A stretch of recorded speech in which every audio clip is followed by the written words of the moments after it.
ଚାଲନ୍ତୁ ଶୁଣିବା ଗୁରୁ ଶିଷ୍ୟଙ୍କ ଭିତରେ ଗୋଟେ କାହାଣୀ।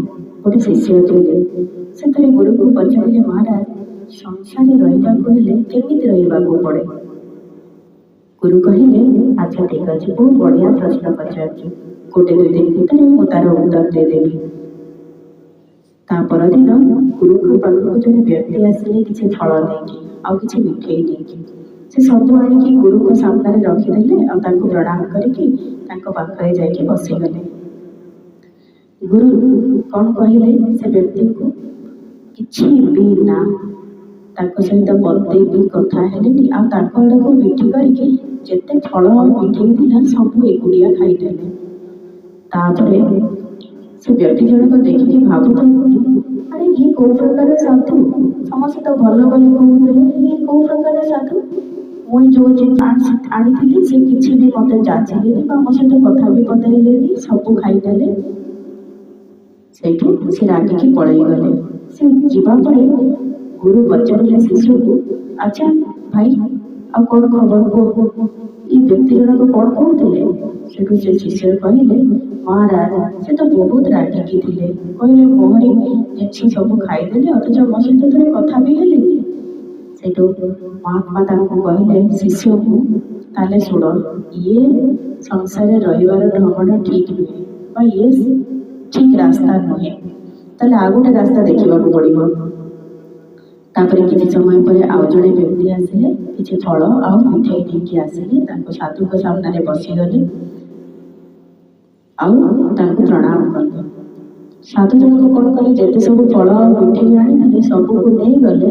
ସାମ୍ନାରେ ଗୋଟେ ଅଳିଆ ଗଦା ଥିଲା, ସବୁ ନେଇକି ସେ ଅଳିଆ ଗଦାରେ ଫିଙ୍ଗିଦେଲେ।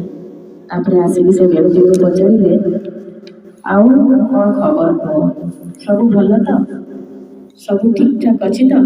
ଆଉ କାରବାର କେମିତି ଚାଲିଛି? ଛୁଆ ପିଲା ସବୁ ଠିକ ଅଛନ୍ତି? ଆଉ ଘରେ ମା ବାପା ସବୁ ଠିକ ଅଛନ୍ତି? ଆଚ୍ଛା, ତୁମ ଛୁଆ ପିଲା ପଢ଼ୁଛନ୍ତି କି ନାହିଁ? ଆଚ୍ଛା, ବହୁତ ବଢ଼ିଆ। ସେ ତାର ଉତ୍ତର ଦେଇ ଚାଲିଥାନ୍ତି। ସେଇଠୁ ସାଧୁ ଜଣକ କହିଲେ, ବା, ତାକୁ ଆହୁରି ବହୁତ ପଢ଼ାଅ। ଆଉ ତମ ଦେହ ପା ଭଲ ଅଛି ନା? ଆଚ୍ଛା ଠିକ ଅଛି। ସବୁବେଳେ ଖୁସିରେ ରହୁଛ ତ? ହଉ ଠିକ ଅଛି। ଆଚ୍ଛା, ଈଶ୍ୱରଙ୍କର ଭଜନ କରୁଛ ନା? ଈଶ୍ୱରଙ୍କ ପାଖରେ ମନ ଲାଗୁଛି ନା? ସେଇଠୁ ସେ କହିଲେ, ହଁ, ମନ ଲାଗୁଛି। ନା ତାହେଲେ ତ ବହୁତ ବଢ଼ିଆ। ଯଦି ଈଶ୍ୱରଙ୍କ ପାଖରେ ମନ ଲାଗୁଛି ତାହେଲେ ତାଠାରୁ ଆଉ ବଡ଼ ଜିନିଷ କ'ଣ? ଏଇଭଳିଆ ମିଠା ମିଠା କଥା କହିଲେ।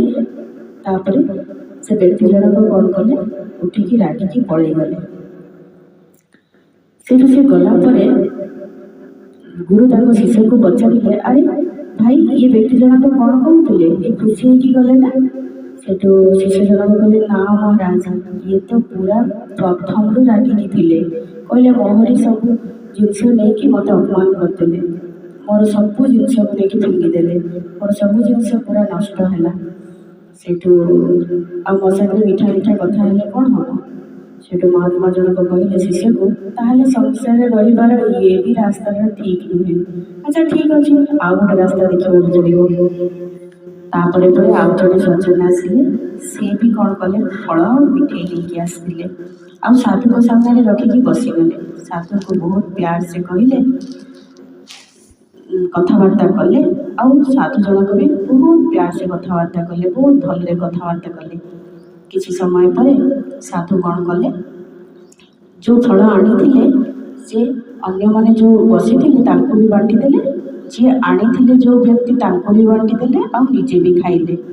ଆଉ ବହୁତ ଧାର୍ମିକ କଥା ଶୁଣେଇଲେ, ତାଙ୍କ ବିଷୟରେ କଥା ପଚାରିଲେ, ସବୁ ଭଲ କଥା ଶୁଣେଇଲେ।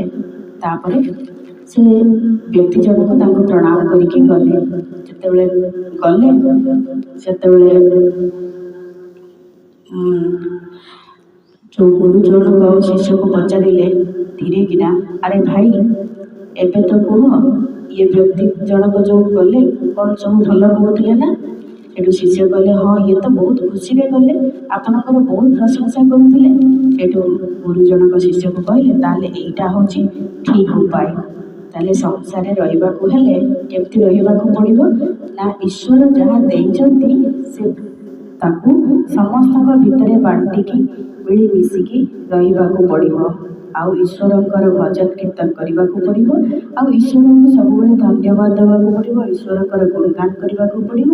ଆଉ ସମାଜରେ ସମସ୍ତଙ୍କ ସହିତ ମିଳିମିଶି ହସ ଖୁସିରେ ରହିବାକୁ ପଡ଼ିବ। ଏଇ ହେଉଛି ସଂସାରରେ ରହିବାର ଠିକ୍ ରାସ୍ତା।